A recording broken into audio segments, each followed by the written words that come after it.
E deputado Marcel Van Hatten, a gente também está vendo aí, acompanhando mais uma vez a imprensa fazendo papel ridículo, com esse voo que chegou com os deportados brasileiros. Como disse o Constantino, nenhum ali é bonzinho, né? Todos ali são criminosos, né?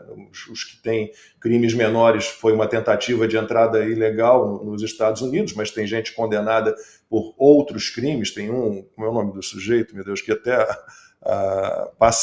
Metrópolis, passageiro do primeiro voo de deportados da era Trump.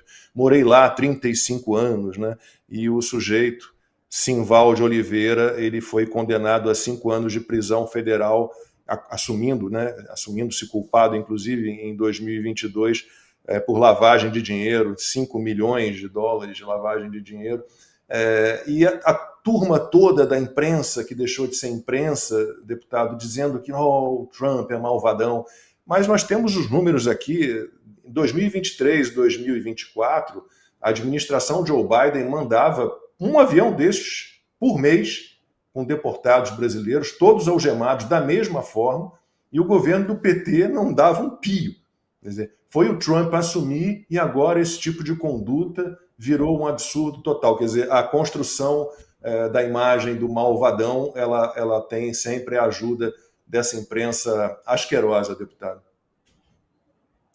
Sem dúvida, Lacombe. Eu acho que há duas relações a partir dessa situação que nós estamos vivenciando agora. A primeira é que o Trump veio realmente para cumprir aquilo que prometeu, né? Acho que o Constantino foi muito feliz quando ele disse que é diferente da vez passada, e ele está aí, não que na vez passada não tivesse implementado muitas coisas que tinha prometido, mas ele não está dando muita bola mais para esse tipo de hipocrisia, demagogia, e a segunda coisa que se percebe é justamente essa hipocrisia, essa demagogia da esquerda, dos presidentes de esquerda, como são o caso do Petro na Colômbia e do Lula no Brasil. E o Lula deve receber uma resposta em breve, porque o Itamaraty mandou também uma cartinha para os Estados Unidos pedindo informações, né, sobre essa chegada. Nunca se preocuparam antes, por isso a hipocrisia, né? Nunca demonstraram o tipo de revolta que agora estão demonstrando, mas não é porque tem empatia com as pessoas que estão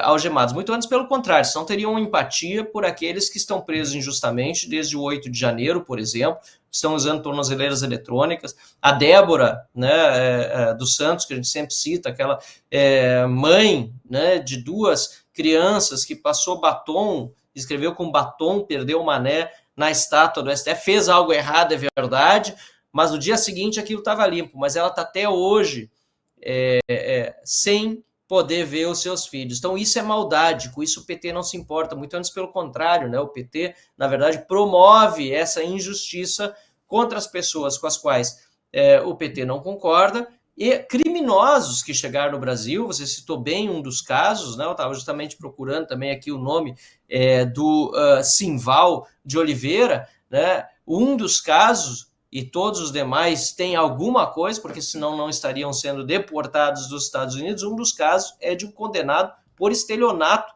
pela justiça americana. Então, é um momento de muita tensão. Acabei de olhar, antes de entrar aqui na live, os dois dos principais jornais da Colômbia, o El Tiempo e o El Espectador. São jornais, assim, ainda desde o século XIX, né? São os jornais mais antigos da Colômbia, e ambos tratando com extrema preocupação dessa situação criada entre a Colômbia e os Estados Unidos por uma irresponsabilidade do presidente Petro, porque, veja bem, segundo o que disse Marco Rubio, ele tinha sido informado antes do avião decolar, e quando o avião já estava no ar, decidiu mudar de ideia e negar pouso para o avião na Colômbia.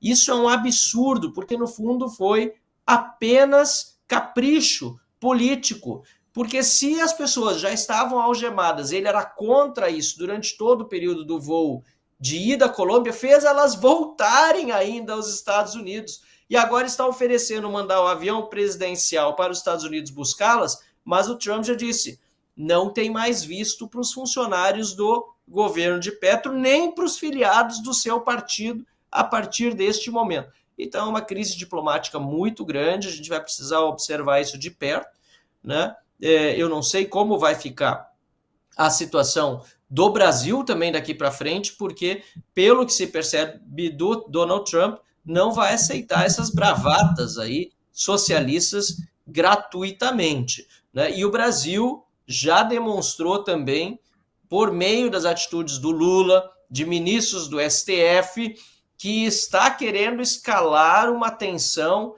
com os Estados Unidos que já existe desde antes de Trump assumir. Lembre-se que Lula chamou Trump de nazista, disse que se Trump ganhasse as eleições, haveria a volta do nazismo à administração americana, um absurdo, e ele nunca se desculpou por isso. E também sabemos que há problemas já identificados pelos congressistas americanos no território dos Estados Unidos, com agentes americanos que fraudaram, por exemplo, a entrada de Felipe Martins. Isso para não falar de outros casos grotescos, inclusive o do próprio Rodrigo Constantino, né, que está aí sem passaporte. Tem toda a minha solidariedade, aliás, Rodrigo, desde o primeiro momento mandei mensagem e estou junto nessa corrente contigo, e é um absurdo o que as autoridades brasileiras estão fazendo contigo e com todos os demais perseguidos políticos hoje no Brasil.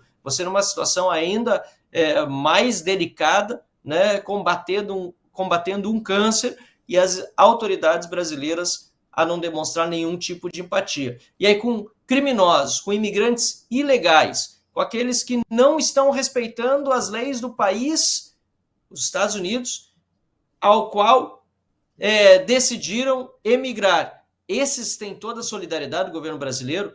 Isso é uma total inversão de valores, e quem deve ficar revoltado é justamente o cidadão honesto, inclusive aquele que vai para os Estados Unidos para trabalhar de forma legal. E para concluir, eu queria dizer isso: eu encontrei muitos brasileiros em Washington, na Flórida, os 2 estados em que eu estive, Flórida é estado, Washington já está no Distrito de Colômbia, mas enfim, nos 2 locais em que estive nos Estados Unidos, os brasileiros que encontrei lá, todos vibraram muito com a vitória do Trump. Então essa história de que brasileiro que está nos Estados Unidos está contra, ou que os imigrantes estão contra o Trump, também é uma falácia, é uma mentira.